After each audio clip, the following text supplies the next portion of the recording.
Hello, welcome back. It is week 104 here on Out on That Line. I'm Jeff with my co-host Alex, as always. Alex, how you doing this week, buddy? We're back. A dinosaur story. That is such great news to hear that we are back. I'm sure that y'all are excited. We have a big album to talk about this week, but we also have there's been quite a bit that's happened in the last I don't know, probably 3 weeks or so since we recorded. So we're going to get to the album. I'm going to give you a spoiler. It's SZA, and I think we're both going to have a lot to say about it. So it's going to be exciting. But the thing I want to get to first is this Rolling Stone top 200 singers of all time list that they just released. And were you able to take a look at this? Jeff, I was not only able to take a look at this, but all 200 entrants were read to me in painstaking detail by an individual who shall remain nameless. Well, we won't. We definitely shouldn't say Tanner's name on the podcast. We are not going to blow up Tanner's spot. No, we would never do that. But I think the biggest thing that I saw was an omission, and I have to say I agree with people being upset about this one, is Celine Dion. Like, I don't understand how you do a top 200 singers of all time list, no matter what sort of criteria you want to use. I don't know how you don't have one of the greatest singers in the world on your list. No, it does not make sense. And furthermore, like, I get that we're kind of biased as Meatloaf homers, but objectively, the guy has once in a generation pipes. You don't have to like the music, but you gotta put the guy on the list. If we're talking about the best singers, what's the criteria? Technique? How unique it is? The sound? Did Tom fucking Waits make the list? I don't remember. It's all a blur.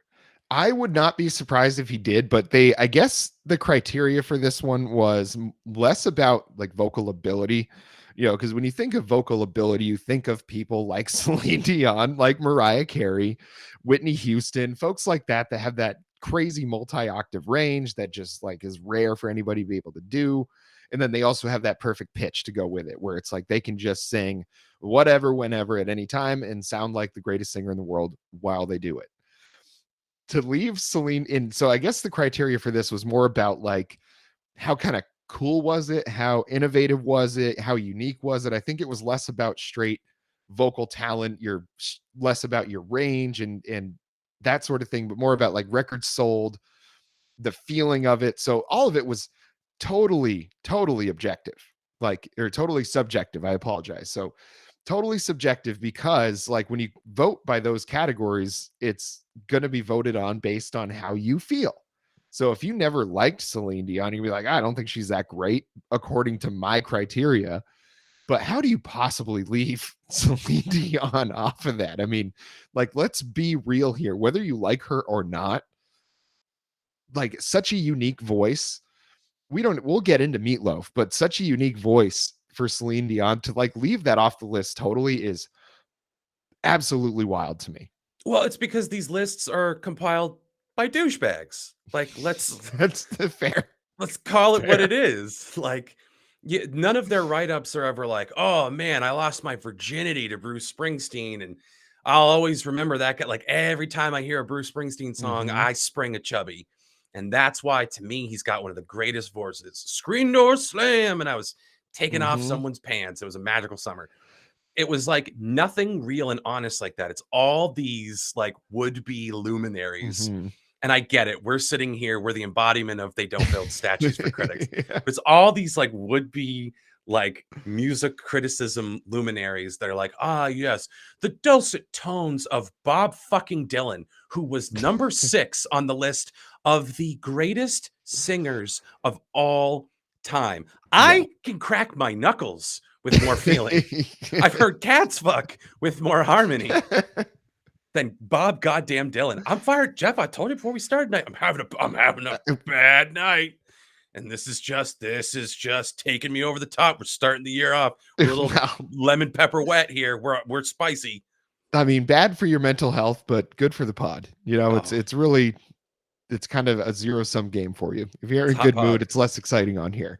But it's just to leave also, putting Bob Dylan at 6.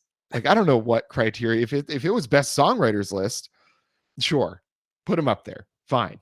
You know, I think you're just fine doing it. But best singers, the guy was like everybody, whatever you ever heard about Bob Dylan, the only criticism really ever was, well, his voice kind of sucks, but his lyrics are great. Like that's how everybody explains Bob Dylan. When you're like, if you have the person that you show it to somebody for the first time, like their first ever Bob Dylan song, what are you going to tell them? Yeah, well, his voice is kind of shitty, but he's got a lot to say. That's it. It does not make sense. The guy is a poet, and I even feel like an asshole saying that, but it's the only thing that fits within the, like, most folk Mm-hmm. singers were just poets with a political message they were trying to get across. It didn't matter if they could sing because the message is the thing. But to sit there and go, Bob goddamn Dylan is an institution, ergo, we need to give him number 6 on the greatest singers of all time. You can go straight to hell, sir. You can Yeah, go straight to hell. and to not have, and now we can get to the real meat of the matter here, and that is that they left Meatloaf off. Like you can, What the okay, fuck? so leave Celine Dion off. Like she made boring pop music. I guess if that's the what you want to use as an excuse, fine. But if this list is supposed to be who's unique, like who kind of changed the game, like who did something other people weren't doing, and you leave Meatloaf off a top, and it, okay, if you have a top 25 list and Meatloaf doesn't crack that, like okay, fine. You have Like to for debate me, he that. certainly does. Top 200, you're telling me there's 200 singers that you thought were better than Meatloaf. Like Bat Out of Hell is still one of the best selling albums of all time. Like ever. Like there's no, like you go down the list, I think it's still in what, the top 15 or something like that, and it came out 40 something years ago. I mean, it is unbelievable the influence that he had, and to get left off this list like he did. Wild.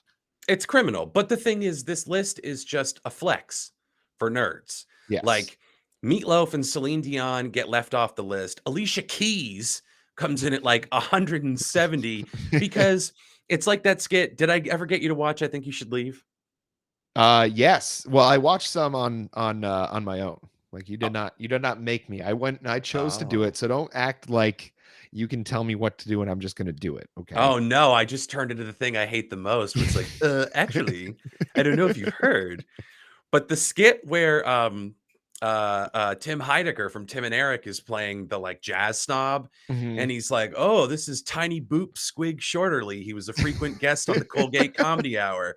He had the freak lips, he could hit the high C all night long." Paul Buffano! Mhm. That is the kind of person that made the list over Meatloaf and Celine Dion because it's a flex. It's Mhm. not about an objective, like, curation of the greatest voices. I will say it's hard to argue with the top 10. I think they did pretty well at the top 10. Mhm. Butthurt white people are like, "How come all the top 10 are black people?" And it's like, come Well, on, you know. come on, come on. What are you doing? But yeah, I don't know. It is a stupid list, Mhm. and I cannot in good conscience sanction it. No. And I think that's the general consensus, is whether I feel like nobody was happy with that list. I feel like there were very few people that were like, yeah, Rolling Stone, you fucking nailed it, guys. I feel like that was almost zero of the response. It was varying degrees of what the fuck did you just do?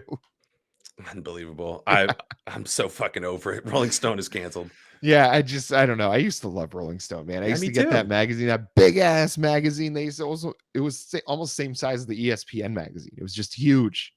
And they'd have Oh, such great articles in there too. I mean, it was fantastic to get that every single month. And then goddamn, did it go downhill since then. yeah. Ever since they put Zokhar Darnayev or whatever his name is on the fucking cover, Yeah, like he was bad. Jim goddamn Morrison. Yeah, bad move, bad plan. Yeah, Yeah, not but I good. mean, again, the same kind of people were working at Rolling Stone back then as are now. And they definitely, their favorite place to be is just directly up their own asses, I think. Yep. And they Yeah. should stay there. They should. Yeah, it's nice and cozy in there, guys. You can hang out there. Just don't release any more lists, please. Leave it to Yeah. Pitchfork. Let them have their shine, and then they'll eventually piss us off like you do. I'm sure that's coming soon. But just give it a break, give it a rest. You know, Just let maybe it go. come back to it in a few years. Just Yeah. stop for now. Just give it up. We're done. Yeah, we're done.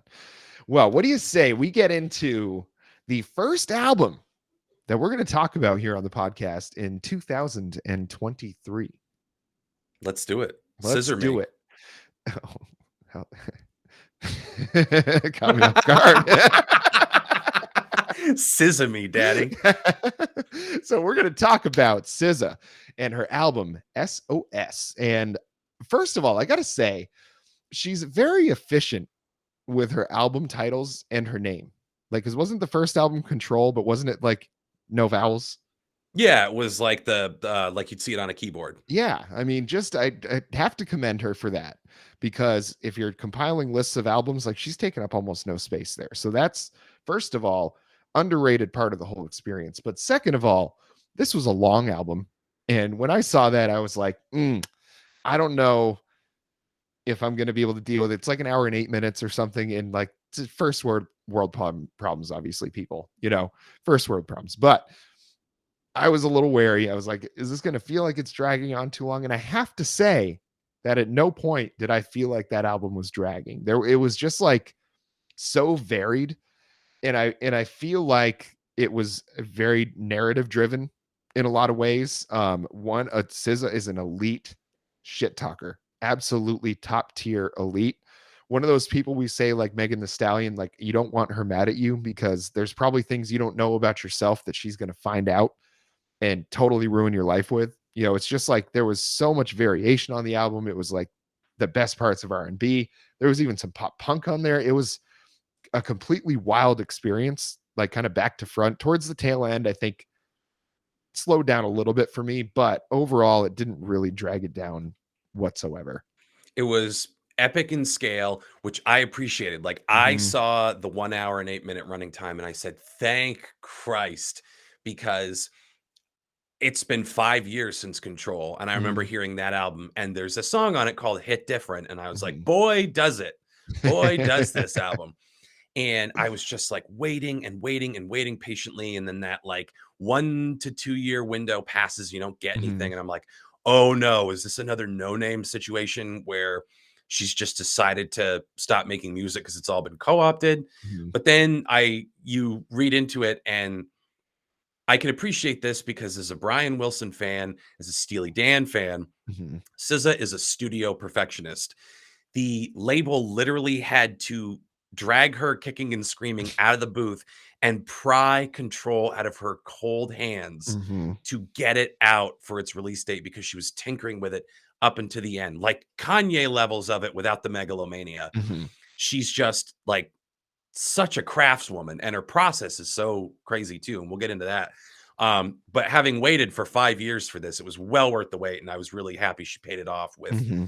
a super epic album. Yeah, and this, to be honest with you, the first of all, the cover kind of gave me A Sailor's Guide to Earth by Sturgill vibes, just the look of the cover of it. And I think also looking at that while listening to the first song, and it's got this slow kind of intro that's not really musical. It's just like kind of noises to start with. And then it just starts to build into it. And at that point, I realized I was like, this isn't an hour and 8 minutes of a bunch of singles.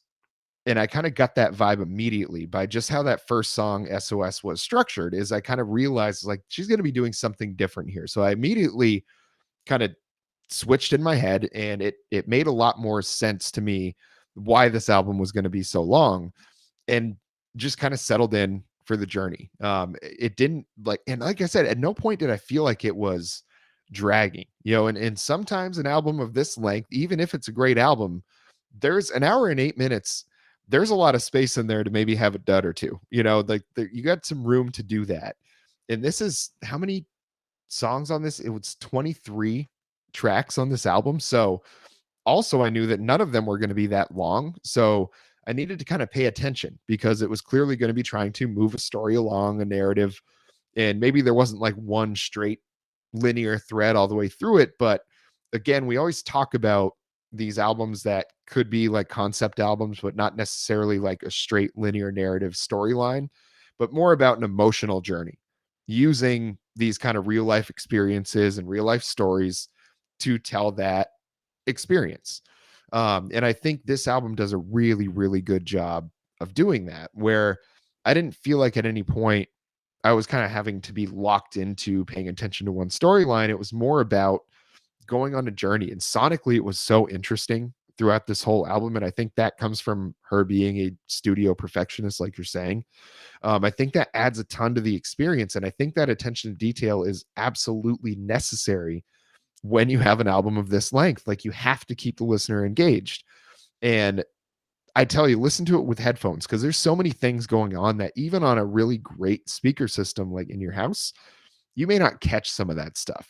Like, it may not get some of those high ends like she's able to get, like you could hear through the headphones. And I think this album deserves at least listening to it on the best quality sound equipment that you have access to, whether that's your car, your headphones, whatever it might be. I suggest you listen to it on that so that you can hear how much went into this, because it's apparent with every single song the level of detail and kind of painstaking effort taken to make this. It was a very like cohesive, emotionally thematic album, which really drove the production choices because it wasn't a concept album. It was a lot like Phoebe Bridgers' Punisher, which is Mhm. appropriate because Phoebe Bridgers guests on a track here, and exchanges a lot of flavor with SZA.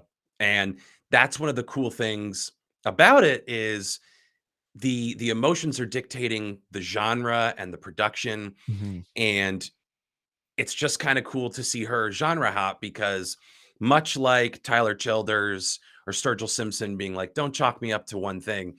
Sis is the same way. Mhm. She's got all kinds of influences that even transcend music. She has this quote where it's like her favorite figure skater, her favorite director, which is Mhm. Spike Lee, can influence her as much as her favorite musician.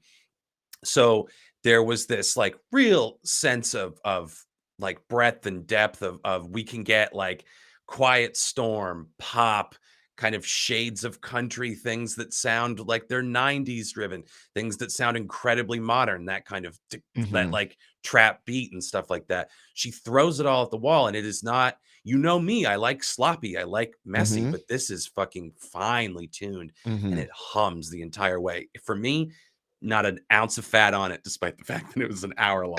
Yeah, and I mean, that in itself, I think right there, and whether however you feel about, the style of music, and I think pretty much everybody could find something they like on this album. There's so much different stuff going on.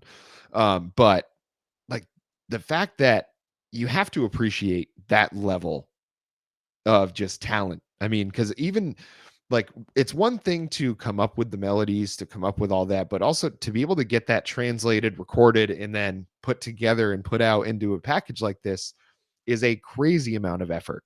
And all of those things require talent. So the fact that she's, worked on herself so much that she could do all this stuff is in itself a reason for accolades on this album. It's like the Dr. Dre level of kind of just studio attention, and it's not necessarily, I think she's not necessarily concerned about it being her. I think it's more about like, I want to produce this work and it's my name attached to it, but it's like the work is the more important thing. It's not that she's necessarily concerned about being a star. It's more about the fact that she's like, I'm just going to make the absolute best thing that I possibly can every time that I come out with something. Well, and it's the kind of confidence that comes with knowing your shit. You know what I mean? Hmm. She is very much like Frank Zappa. We'll get him in the sense that she's very conscious of her own talent and doesn't need to prove it. She just kind of naturally makes Hmm. earworms, like Kill Bill. I just killed my Dude. ex. Yeah. Not a good idea. It's I'd rather go to jail than be alone. I'd rather go to hell than be alone. It's so simple, Yeah. but it's all the like dressing she puts on it because it's fucking weird and it's quirky, but it's not like Black Midi Frank Zappa Hmm. weird to the point of being like inaccessible. This is like a very like this has something truly for everyone, and it's the she clearly has the confidence in her talent Hmm. without having to point it out to you. She's just her writing process is these thoughts and emotions come to her, she just gets them out and then she chips away at them. And that's evident because Mhm. she's not in her own head trying to manufacture something that sounds deep. She's just making whatever comes naturally. And it's like,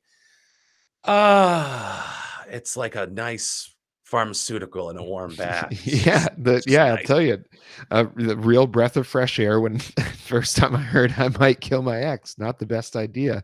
His new girlfriend's next. How'd I get here? There was nothing more soothing than that. It's fucking I'll great. tell you, completely unhinged. I loved it. I loved it. That's like some Coheed stuff.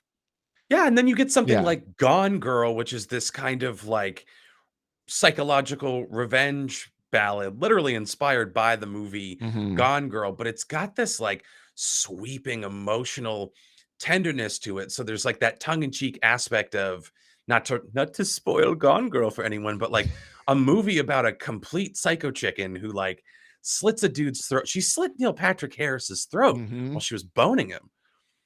And you take that as inspiration for a song and it's not wacky. It's almost for her, like, she Mhm. knows what the genesis of it was, but then the song you're getting is not just like, "Oh, I made a song about the weird fucking Gillian Flynn movie." Isn't that the one where Ben Affleck hangs dong? Isn't that funny and clever? She's just allowing it like it gave birth to its own idea, and she just lets it be Mhm. that. And again, just like the music of it is so big and lush and epic in scale and perfectly constructed. Like, this is we often talk about a perfect album, or I know at least like Tanner and I have talked Mhm. about like what is a perfect album. I'm gonna go ahead and say right off the top of this year, this is I mean, it came out last year, but for the show, this is a perfect album to me. Mhm. I can find literally no fault with it. I was gonna ask, is this a possible album of the year kind of contender for you? Because I think since we're doing it this year, it can count towards this year's awards.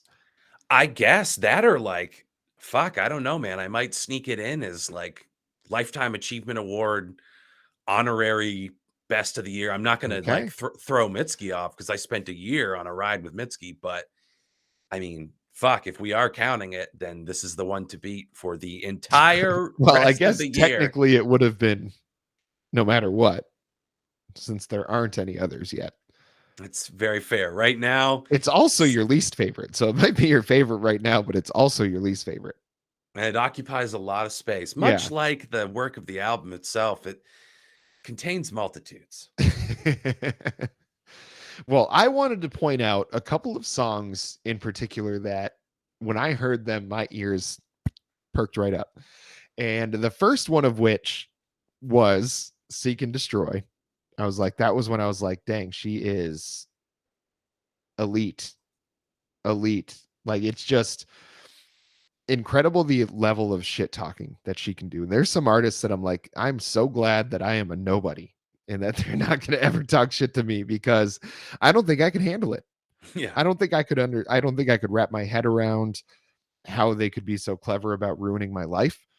And I certainly wouldn't be able to be clever enough to have a comeback to that. Like, what am I going to say? You know, and it's just incredible to hear her go from that and then eventually to a song like F2F, which is just like the most shiny pop punk. It's like SZA doing Always. You know, it's just like for me, such a cool song and so unexpected because you went from the song, what was the one called with Phoebe Bridgers? Ghost of the Machine. Ghost in the Machine, like very like indie girl sort of song, and then you go into F2F, and I was like, just curveball because I thought this was going to be straight R&B type of stuff all the way through, and then it all of a sudden wasn't, and she just started bouncing off the walls, doing whatever she wanted, and from that point on, I was like, this. That's when I knew this album went from good to great for me. Yeah, it went from 6 to midnight, as they say. Mm-hmm. And that was one of the things in like Ghost in the Machine. Like I said, there was like a talent and style exchange because you had SZA kind of going in an indie sad girl direction without going full indie sad Mm-hmm. girl. And then you had Phoebe Bridgers kind of borrowing a more straightforward, acerbic tone Mm-hmm. where she quotes the Big Lebowski, "You're not wrong, you're just an asshole." Love it. Love it. It's amazing. And there were just like so many. You talk about like the revenge song. There was this bite-sized one, Smoking on My Ex Pack, which Mhm. was just slaughtering what is alleged to be Drake, in which case I like it even more because Yes, fuck Drake. he deserves it. He As deserves every bit of it. as Nicki Minaj says, "I never fucked Wayne, I never fucked Drake." Fuck Drake. Um, but, like, yeah, there were some really good ones, like, "Notice Me." I love "Notice Me." Mhm. "Nobody Gets Me." I mean, there's just so many great songs on the album. We could do another, like, two-parter just sitting and picking the whole thing Yes. apart. Yes. That to me, that is, I think the only real down spot I can pick out here is the one that she does with Travis Scott. I wish he was not involved in really anything moving forward because I think he's just a problem. I think in general, his response to that many people, dying at his concert, I don't think it was a good person's response.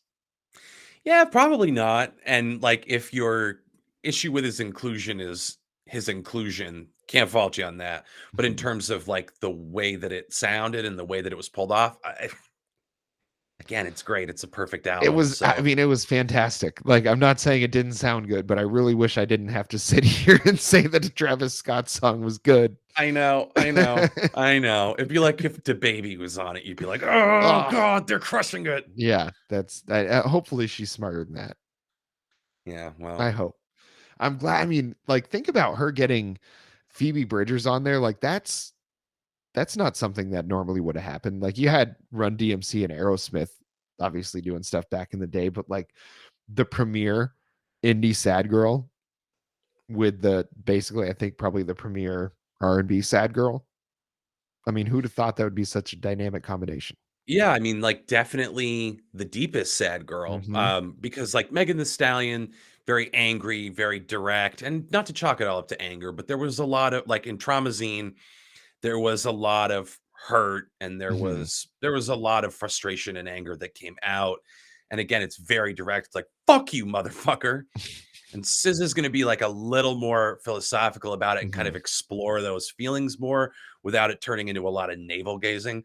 Um, and Ghost in the Machine with Phoebe Bridgers, a great example of that because, like, Mhm. the Aerosmith Run DMC thing you're talking about was a gimmick. It was so gimmicky. Mhm. Not that it's bad, but it was gimmicky, and Ghost in the Machine didn't feel like, "Oh, peanut butter and chocolate are finally together." It's you know?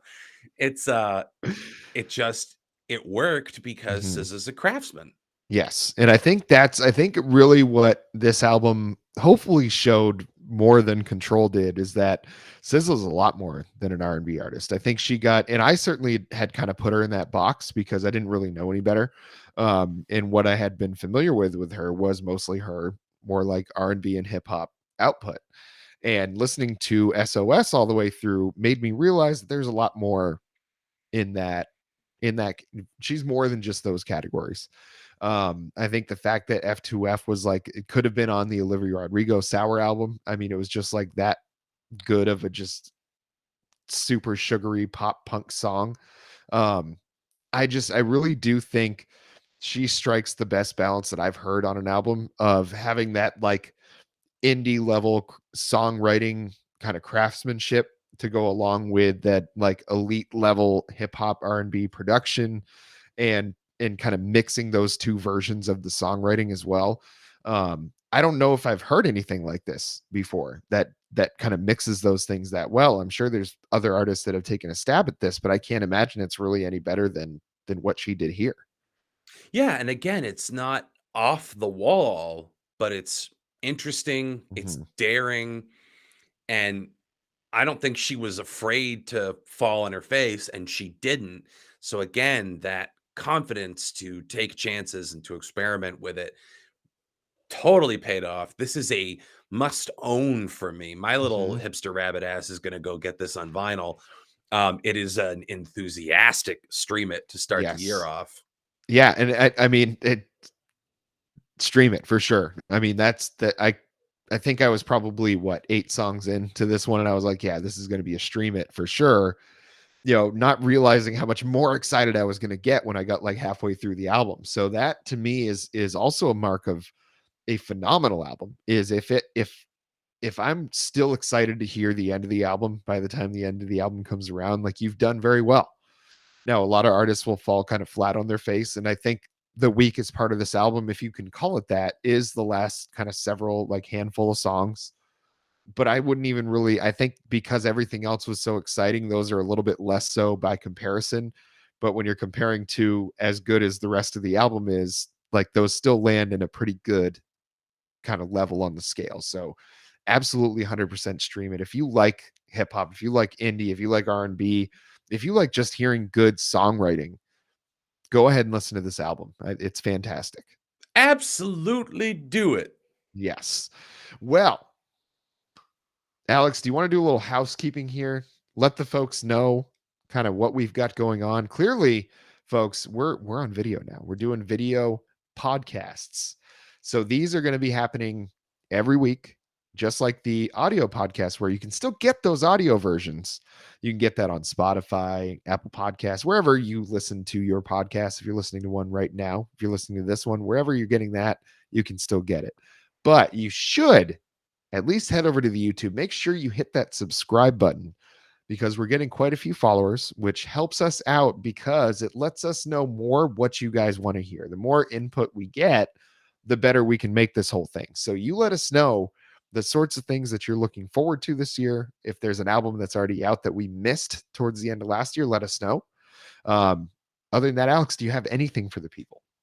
Well, to your point, Jeff, we've accrued a running list. People have gotten a lot better about, like, well, Mm-hmm. why didn't you do this last year? And not Mm-hmm. just friends of the show, but acquaintances of the show. Mm-hmm. And even some people who are strangers, I'll just put it that way.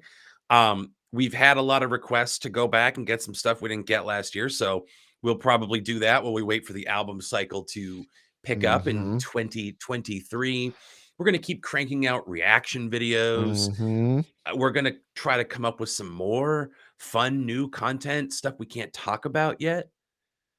We've got a lot of exciting stuff Mm-hmm. coming down the pipeline, heading straight up your poop chute. Another another Frank Zappa reference, another one. We're going to ram it right up there with vigor and gusto. And you can be a part of that if you just make it your beeswax to go on YouTube, youtube.com/C/out on that line. It is not to be missed, folks. Get in there. Get in there, subscribe down below, and until next time.